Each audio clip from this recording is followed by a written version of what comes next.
Hi, my name is Erika Fonseca. I'm representing all the authors in this paper, and I will introduce you my work in mobility for cellular-connected UAVs, challenge for network providers. This is a brief summary of the presentation today, where I will introduce the UAV as a user of the network, a bit of the background in mobility management in 5G, so I can introduce the UAV mobility challenge that will be divided in network planning and optimizations. The conclusions are, and the future work is gonna conclude our presentation today.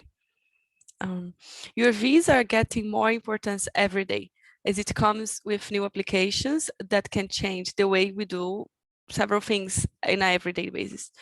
For example, UAVs are being used on events to deliver and stream it, and also in delivering goods. It can go even further if the UAV has a reliable connection. Studies conclude that the actual mobile network infrastructure is capable of serving UAVs, although it can experience performance degradation due to the interference and antenna misalignments. This is where this research starts. We want to discover what are the challenges that the network provider will encounter if UAV start flying and using their network.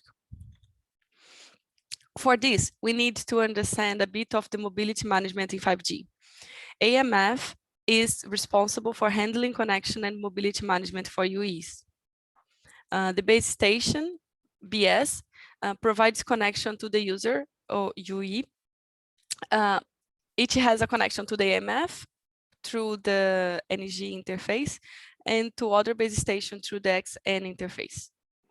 The last entity is the UE itself. To manage mobility, the base station has the NRT. That is a table where it keeps the base stations that there is a higher probability that the UE will hand over. Handover is when the user goes from one base station to another.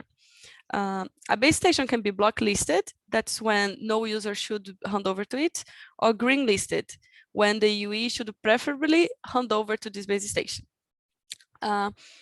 Another characteristic is that the UE makes periodically measurements of base stations local identifier.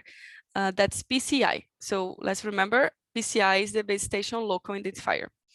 And these measurements might generate an event to include a new base station to the source list or not.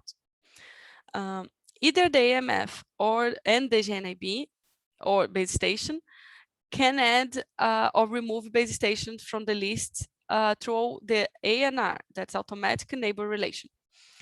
The PCI is, if the PCI is not in the NRT, then the serving cell can send a message introducing the UE, instructing the UE to sense the evolved cell identifier.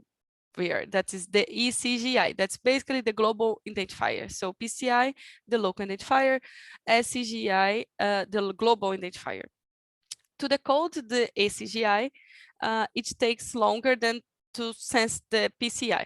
Okay, and if you are, as it takes longer, it might take occur disconnection because of that. Here we have an example of a well-planned network for ground users and handover and how the handover process happens. The first thing, we have a user connected to a source base station. The user is sensing PCIs from other base stations periodically. If the user moves and other base stations start providing a signal offset better than the source base station, or what means a better signal, a better connection than the source base station, it will generate an event and will start the handover process. If the handover is triggered, the source base stations move the connections of the user to the target base station, and then the handover finalizes. Note that a well-planned network will avoid having two PCIs close to each other, as it would generate confusions in the network because both would be covering the same area. So you always try to make two base stations with the same PCI covering different areas, not overlapping. Okay, now we present the challenge one could encounter if it takes the UAV into the 5G networks right now, without any preparation to receive it. We divided the mobility challenge into network planning and network optimization. That would be an optimization after the network be already implemented. We also propose directions to solve the presented problems, but these directions also need to be further investigated. The first challenge is about the network coverage planning. When the radio access engineer that's the engineer responsible for deciding the position of the base stations, the mechanical azimuth of the base stations, and also its coverage, it uses some tools. Okay, and these tools usually show this the image like we see here, where it is 2D image looking to the ground, focus on the ground. Sometimes it can have a side view on the coverage in the coverage of the buildings, but most of them won't provide a coverage on the air. Here, that is one problem, one challenge. Now we have another challenge, that is the PCI confusion and collusion once the UAV are in the network. So PCI confusion is when the sensitive PCI is in the NRT of the source base station, and the source base station assumes that the sensitive cell is already in the NRT and does not request to check the SCGI. I will explain better. So let's say that the UAV is connected to the base station with PCI 25. That has neighbors in the list as showed there. Being the PCI 8 in this list, the base station close to it. And the UAV starts sensing the further base station that also has the PCI equal to 8. Okay, it's not sensing the one close by, but the one further away. The source base station, the one that's the one that the UAV is connected, will assume that the sensed base station is the one closer to it. And it will sense all the connections from this user to this close by base station. If the error is not found in time, the UAV, the user could have disconnection time. Another problem is the PCI collision, where the UAV is connected to a source base station and should start sensing another base station with the same PCI number. But it doesn't, because it's not prepared for this situation. It will make that the UAV won't connect it to the faraway base station because it doesn't even senses it. And remembering, sometimes for UAVs, even a further base station provides a better connection. So, and imagine another situation where the UAV have only that base station as option. If it is the case, the UAV would even lose connection and have some disconnection time. We analyzed the public available data set on a UAV flying Dublin City Center connected to small cells. This work is going to be published in ICC 2021.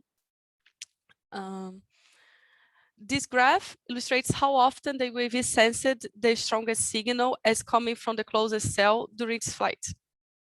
The figure illustrates the most potent sensed cell relative to the distance to the UAV for 4 different altitudes: 30, 60, 90, and 120 meters.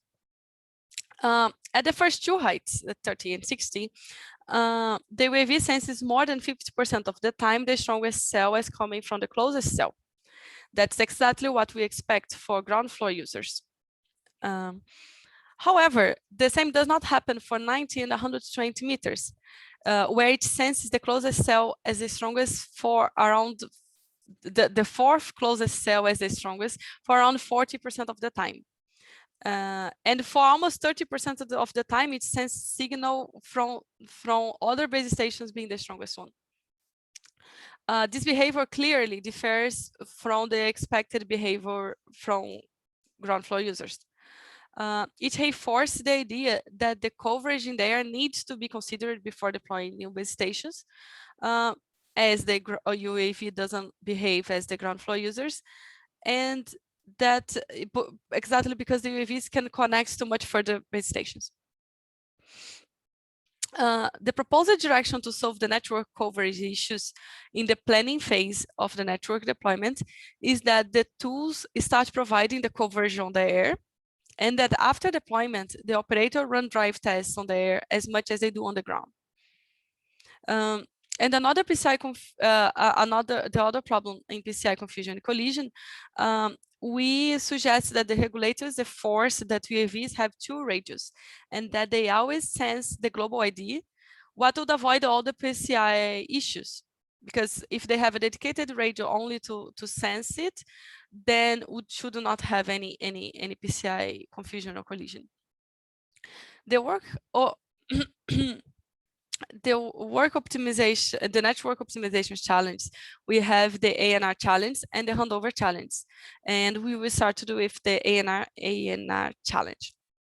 As the UAV sense much more base stations than further base stations, there is a big chance that the NRTs would increase in size. It is detrimental to the user, to all the users, because before performing the handover, every user needs to sense all the NRT to choose its best option. If the list is too big, too long, the user might lose connection before finishing sensing it. Another problem is the block listing of some base station. A base station can be block listed if it is in the NRT, but most of the users can't sense it. And this could happen to faraway base stations that are sensed only by the UAVs and not by the ground users. So in the end, the UAVs would not be able to connect to these further away base stations. The first challenge on the handover on the handover area is the bigger number of handovers performed by UAVs.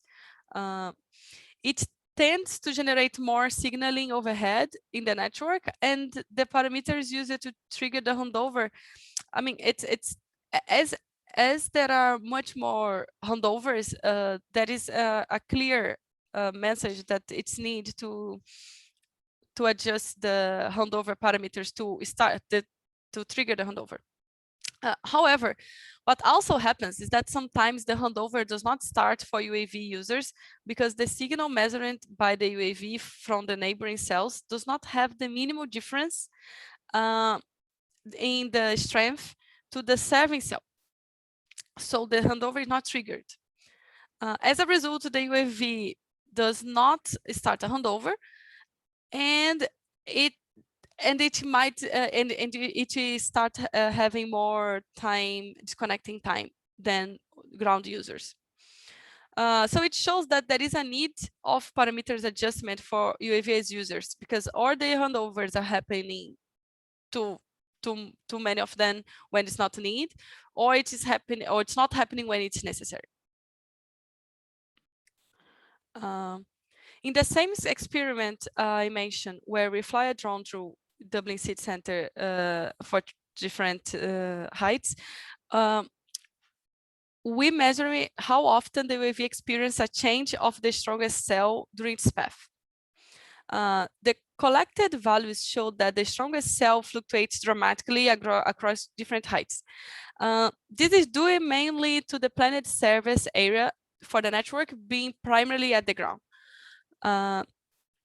At other heights, there are no dominant cells, and hence several cells received similar signal levels.